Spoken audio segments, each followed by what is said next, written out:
Hello बच्चों, let's read this question. The question says find the wavelength.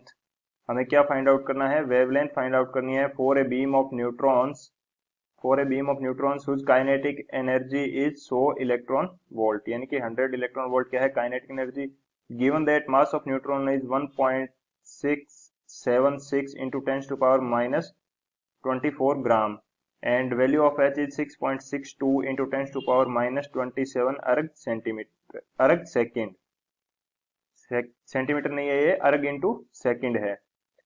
तो हमें find out करना है wavelength of A beam of neutrons. तो यदि इसके लिए की कंसेप्ट की बात की जाए तो वो हमारे पास क्या हो जाएगा? यदि बात करूं मैं की कंसेप्ट की, तो की कंसेप्ट मेरे पास क्या होने वाला है इस क्वेश्चन के लिए? की कंसेप्ट, अगर यदि मैं फर्स्ट की कंसेप्ट की बात करूं तो वो मेरे पास हो जाएगा डी ब्रोगली वेवलेंथ का फॉर्मूला। डी ब्रोगली वेवलेंथ, ये मेरे पास क्या हो जाएगी? डी ब्रोगली वेवलेंथ, इसका फॉर्मूला मेरे पास होता है, इसको शो किया जाता है लैम्डा से। Lambda is equal to H by P. H is the Planck's constant and P is the linear momentum and lambda is the wavelength. ये हमारे पास हो गया डी ब्रोगली वेवलेंथ का फॉर्मूला। एंड सेकंड जो मैं की कंसेप्ट यूज करने वाला हूं वो मेरे पास क्या हो जाएगा? Linear momentum P. उसको किस प्रकार से शो किया जाता है या उसका काइनेटिक एनर्जी के साथ क्या रिलेशन है, वो मेरे पास होता है P is equal to 2m into kinetic energy, 2m into kinetic energy under root. ये मेरे पास होता है लीनियर मोमेंटम का फॉर्मूला। m यहाँ पे क्या है? m is the mass of the particle and kinetic energy is the kinetic, K is the kinetic energy of the particle. तो ये मेरे पास क्या हो जाएगा? लीनियर मोमेंटम p का फॉर्मूला। तो इन दोनों की कंसेप्ट की हेल्प से हम लोग इस क्वेश्चन को सॉल्व करेंगे। अब यदि बात की जाए सॉल्यूशन की, तो सॉल्यूशन हमारे पास क्या होगा? सबसे पहले जो गिवन थिंग्स हैं वो हम लिख लेते हैं। गिवन हमारे पास क्या है? हमें दिया है kinetic energy, kinetic energy of the neutrons. ये हमें कितनी दी है? 100 इलेक्ट्रॉन वोल्ट। 100 इलेक्ट्रॉन वोल्ट, इसको यदि मैं काइनेटिक एनर्जी को जूल में चेंज करूं तो ये मेरे पास कितना आ जाएगा? 100 इंटू इलेक्ट्रॉन वोल्ट को जूल में चेंज करने के लिए क्या करना पड़ता है? 1.6 इंटू 10 टू पावर माइनस 19 से मल्टीप्लाई कर देंगे तो ये मेरे पास क्या आ जाएगा? जूल के अंदर। तो ये वैल्यू मेरे पास कितनी आएगी काइनेटिक एनर्जी की जूल में वैल्यू? ये मेरे पास आ जाएगी 1.6 into 10 to power minus 17 joule. Kinetic energy मेरे पास इतनी आ गई। मास ऑफ द न्यूट्रॉन, ये हमें गिवन है। यदि मैं इसको शो करूं एम एन से, मास ऑफ द न्यूट्रॉन, तो इसकी वैल्यू में कितनी गिवन है? 1.676 इंटू 10 टू पावर माइनस 24 ग्राम। यदि इसको केजी में चेंज किया जाए तो ये मेरे पास वैल्यू हो जाएगी 1.676 into 10 to power minus 27 KG. ये मेरे पास केजी के अंदर क्या आ गया? Mass of the neutrons.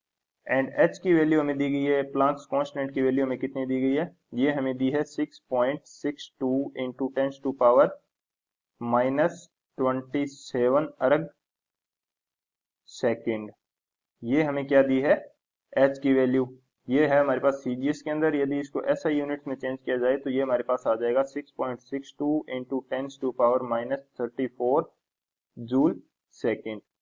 तो सभी जो गिवन क्वांटिटीज हमारे पास थी उनको हमने चेंज कर लिया एक एसआई यूनिट्स के अंदर। तो ये अर्ग इंटू सेकेंड था हमारे पास प्लैंक्स कांस्टेंट की वैल्यू में। तो एक अर्ग होता है वो 10 टू पावर माइनस 7 जूल के इक्वल होता है। तो हमारे पास जूल के अंदर कितनी वैल्यू आ जाएगी प्लैंक्स कांस्टेंट की? ये हमारे पास आ जाएगी 6.62 into 10 to power minus 34 joule second. अब हम क्या कर सकते हैं? इसके लिए फॉर्मूला अप्लाई कर सकते हैं। हमारे पास जो वेवलेंथ लेमडा होती है उसकी वैल्यू किसके इक्वल होती है? ये हमारे पास होती है h divided by p। And p की वैल्यू हमारे पास किसके इक्वल है? रूट p की वैल्यू हमारे पास क्या है? Under root 2m into kinetic energy के इक्वल। तो ये वैल्यूज हम इसके अंदर पुट कर देते हैं।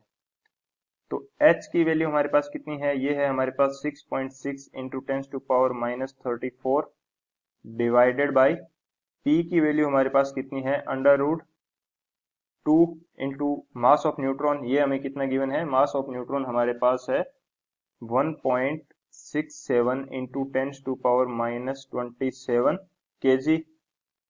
एंड काइनेटिक एनर्जी की वैल्यू हमारे पास कितनी है? काइनेटिक एनर्जी की वैल्यू है हमारे पास 1.6 इंटू 10⁻⁻17 जूल।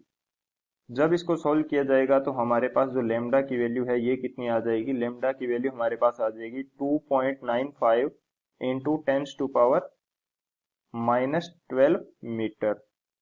जो हमारे पास वेवलेंथ कितनी आ जाएगी? वेवलेंथ आ जाएगी 2.95 into 10⁻⁻12 metre. So our final answer is 2.95 into 10⁻⁻12 meter. I hope you understood it well. Best of luck. Thank you.